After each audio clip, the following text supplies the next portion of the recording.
Putra Fairuz Ar-Rafiq, King Fahz dan Putri Ashanty, Arsy Hermansyah jadi sorotan. Bahkan keduanya malah sudah dijodoh-jodohkan oleh warganet. Lantas, Fahz mendapatkan kesempatan untuk melakukan panggilan video dengan Arsy. Sebelum panggilan tersambung, ia nampak grogi karena bertingkah aneh dan tak bisa diam. Setelah berhasil telepon, putra Fairuz Ar-Rafiq langsung bertanya kapan Arsy main ke rumahnya. "Arsy suka ngaji, kapan ke rumah? Mau diajarin?" tanya King Fahz dikutip dari YouTube The Hermansyah A6, Selasa, tanggal 12 April tahun 2022.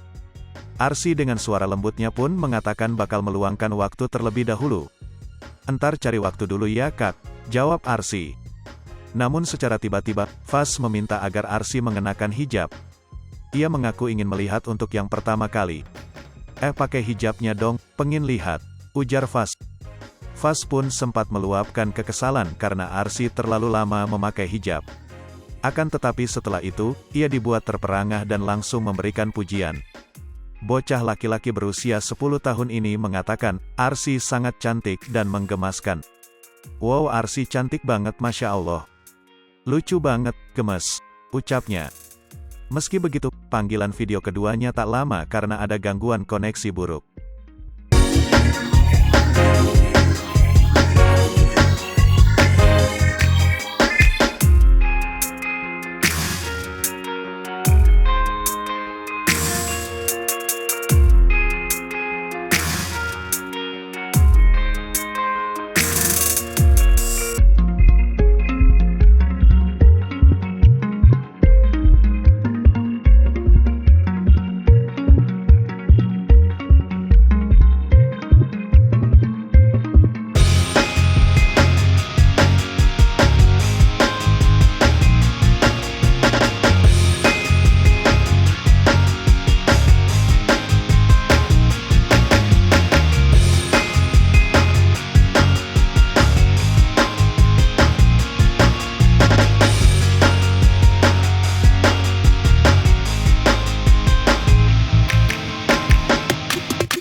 Sri Popo TV, jangan lupa komen, like, dan subscribe, serta tonton terus berita-berita terupdate lainnya ya.